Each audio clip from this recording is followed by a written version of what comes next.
SIR নিয়ে ক্রমশ চড়ছে রাজ্যের রাজনীতির পারদ।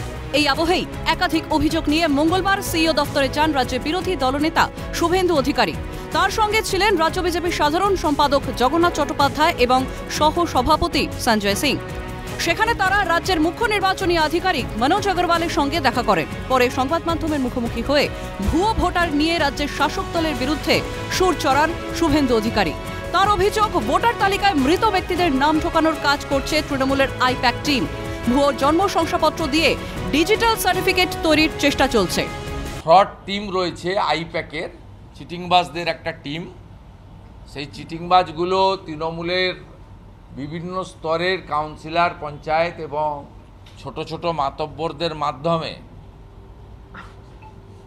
এই যে বাড়িতে এসআইআরের ফর্ম বিতরণ হবে, তাতে মৃত ব্যক্তি থাকলেও তাকে জীবিত বলে লিখে দেওয়ার জন্য তারা বলছেন। সে তথ্য আমাদের কাছে স্পেসিফিক আছে। এই ধরনের ফলস বার্থ সার্টিফিকেট বানিয়ে, এটা পুরো ফলস, এটা আইপ্যাকের লোকরা এইসব ফলস বার্থ সার্টিফিকেট বানিয়ে দিচ্ছে এবং এটা নিয়ে গিয়ে বিএমওইসদের কাছ থেকে আপনার মেডিকেল ডিজিটাল সার্টিফিকেট করিয়ে নিচ্ছে। তার কথায় কলকাতা পুরসভা সহ বিভিন্ন জায়গায় ভুয়ো জন্ম শংসাপত্র দেওয়ার যে লাইন এবং হুড়োহুড়ি চলছে, তা অশ্বডিম্বতে পরিণত হবে।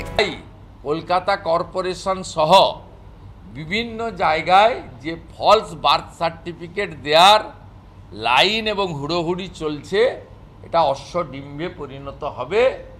এর কোনো লাভ তৃণমূল কংগ্রেসের চোরেরা পাবে না। এটা করে মৃত ভোটারকে জীবিত, ফলস ভোটারকে পুনর্জীবিত আর অনুপ্রবেশকারী বাংলাদেশি মুসলিম রোহিঙ্গাদের ভোটার তালিকায় রেখে দেওয়ার যে বড় পরিকল্পনা নিয়েছেন খালার পার্টি, এটার সুবিধা হবে না। পাশাপাশি স্বচ্ছভাবে বিএলওদের নিয়োগ করার দাবিও জানান তিনি। তার অভিযোগ, মিড ডে মিলের কুককেও বিএলও করা হয়েছে। দক্ষিণ 24 পরগনা, উত্তর 24 পরগনা এবং কোচবিহার থেকে এ ধরনের অভিযোগ বেশি আসছে।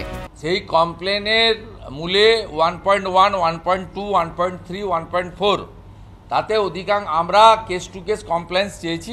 উনি আমাদের কাছে 3 দিন টাইম নিয়েছেন, কমপ্লেন্স নিয়ে নিবে এবং বিএলওদের সম্পূর্ণ তালিকা ইআরওরা ওয়েবসাইটে তুলবে উইথ ডেজিগনেশন। মিড ডে মিলের কুককেও বিএলও করেছে, এমন তথ্য আমাদের কাছে আছে।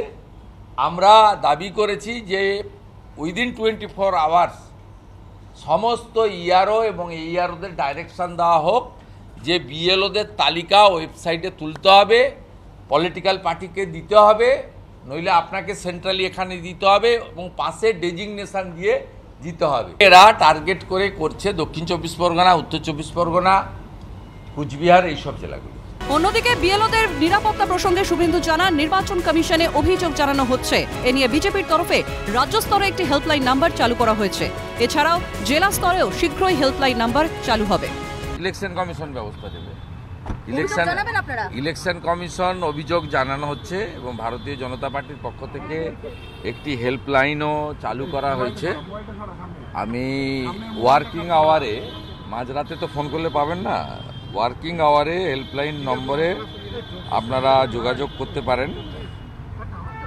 নাম্বারটা হচ্ছে আপনার 08065907454, 08065907454। এই দুদিনের মধ্যে জেলা লেভেলে হেল্পলাইন নাম্বারও পাবলিশ করে দেব। যদিও এসআইআর নিয়ে বিজেপির তোলা যাবতীয় অভিযোগ উড়িয়ে দিয়েছে ঘাসফুল শিবির। তৃণমূল কংগ্রেসের মুখপাত্র অরূপ চক্রবর্তীর খোঁচা, বাংলার মানুষ একজন রোহিঙ্গাকে খুঁজে পেয়েছেন, তার নাম শুভেন্দু অধিকারী। না, শুভেন্দু এর আগে বলেছিল 1,20,00,000 রোহিঙ্গা, তো বাংলার মানুষ একটা রোহিঙ্গাকে খুঁজে পেয়েছে, তার নাম শুভেন্দু অধিকারী। আর এই মিছিলে যখন আপনি ফোন করেছেন, তখন আমি নিজে হাঁটছি, বাংলার 10.5 কোটি মানুষের প্রতিনিধি মমতা বন্দ্যোপাধ্যায় হাঁটছেন, অভিষেক বন্দ্যোপাধ্যায় হাঁটছেন।